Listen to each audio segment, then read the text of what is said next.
ia androantsika de resaka sujet sensible kely anankiray de le sujet sensible ho resahako eto de mahakasika an'le hoe amin'ny resaka mpitondra teo aloha zany mazava ho azy teo aloha foana ny resahako eto sy ny mpiasam-panjakana ambony de misy tantara za moa zany tsy manana porofony izy io fa manapita fotsiny aho hoe misy tantara ono de ampitaiko le izy zany hoe misy quota ethnique ny mpiasam-panjakana ambony sy ny ao amin'ny fitondrana ka fotoana koa ngambany zao amin'ny fanovana zao ahafahana manazava an'izay hoe marina ve zany aiam-bahoaka zany hoe misy ny quota ethnique zany hoe rehefa mpitondra filoham-pirenena eo avy eo Antananarivo na avy any amin'ny toerana anankiray dia tsy maintsy prime ministre avy eo amin'ny faritra anankiray zay tsy mitovy amin'le président le izy ohatra de ohatra zany hatrany any ministère rehetrarehetrany de misy ny hoe tsy nahazo sehatra mihitsy zay tamin'ny andronareo zao zay mahazo sehatra de anaindray zao de ny avy any aminazy daholo ny ataony io ndray ka ny zavatra tiako resahana de misy ve tompoko ny resaka statistika ethnika mahakasika ny mpitondra ambony eo amin'ny firenena satria zay ny ahiahan'ny olona hoe rehefa jerena to ohatran'ny olona vary daholo izy zany rehefa jerena to retsy daholo izy zany to reto daholo izy zany tsy ny amina tsy problème izy raha manam-pahaizana raha mahay sy manana zay capacité zay amiko tsy de any ny olana fa ny olana de hoe ahoana moa zany ny fomba sy ny critère ahafahanao manondro na manendry ny olona tsirairay avy mba hialana am'izay karazana statistika zay misy lalàna izy io aty amin'ny tany aty a France ohatra zao de misy lalàna hoe tsy azonao atao ny manao statistika ethnique izy zay fa azonao atao kosa no miteny hoe reto nisan'ny olona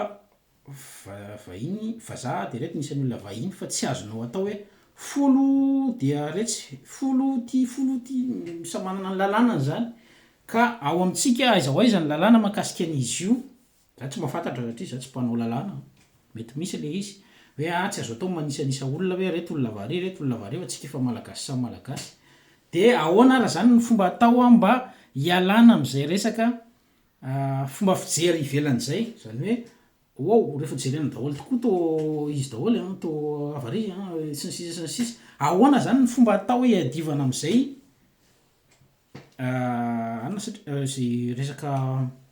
fomba fijery am'resaka etnia zay atsika tsika manana etnia be da be tsika ariareny io raha iny mampiasa anazy fa loza koa nefa ny raha ohatra ka tsy misy rafitra mifeka am'ty fanavoazana rafitra ty dia tsara mba misy critère mazava fampidirana ny olona hoe misy quota ve le izy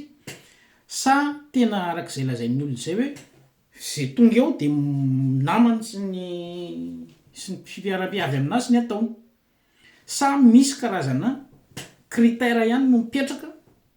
ara-pahalalana ara-pahendrena sy ny sisa sy ny sisa de ahoana ny fomba ampiarahana andreo misy mpampianatra teny akato zay nanoratra boky mahakasika an'io hoe défi amin'io resaka etnia io Françoise Raison izy zay tsy diso nanoratra hoe sarotra de sarotra io mifandidina mahakasika an'izy io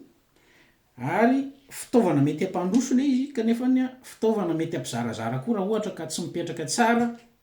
ny mahakasika azy ary zay ny tenenako teo hoe sujet sensible le izy raha ohatra ka raisina avy hatrany amin'ny endriny ohatra zao fotsiny hoe premier degré zany raisinao hoe zay ndray le resaka fiaviana aza resaka fiaviana zany fa nareo ve anao ady boky sanao tonga raha vao zany ny lisy de resaka fanaovana censure zany fa ianao rehefa te hanasitrana vay de ny vay tsy maintsy pitsirina fa rehefa tsy pitsirinao io de ivadika cancer nefa rany io ka mba anajanonana zay zay ahiahany io za tsy miahahany am'izay satria za manokana tsy hitako zay iny am'izay za ino tsy inona fa hoe mety misy olona manana ny raison any izy anendreny an'le olona anankiray fa le izy tsy fantatra fotsiny hoe inona ny antony nanendreny anazy satria tsy azavainy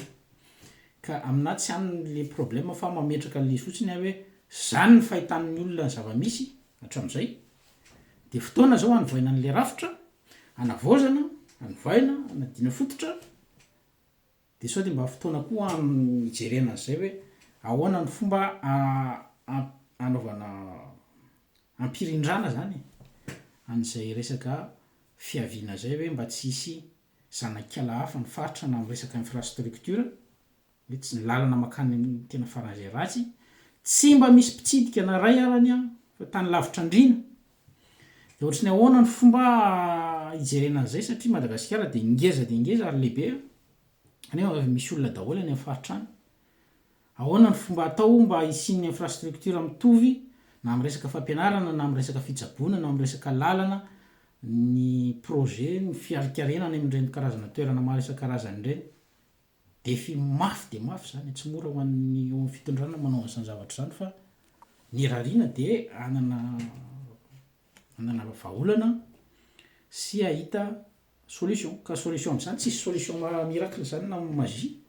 fa tsy maintsy mametraka rafitra voalohany ianao de manao mise à jour rehefa aveo na manao retour d'expérience hoe tena tsy mety tarika le izy fa adaptena kely le izy amin'ny fomba kolotsaina ry sy ny soatoavina ry amin'ny toerana ohatr' zao ka zay ny zavatra tiako resahana ao anatin'ity hoe jereo ihany koa any mahakasika an'izy io fa opportunité le izy kanefany a mety malahelo ny sasany raha ohatra ka tsy tafiditra ao anatiny ary lasa zanakala hafa koa nefany ao anatin'ireny zavatra reny ka zay fa dia fotsiny rora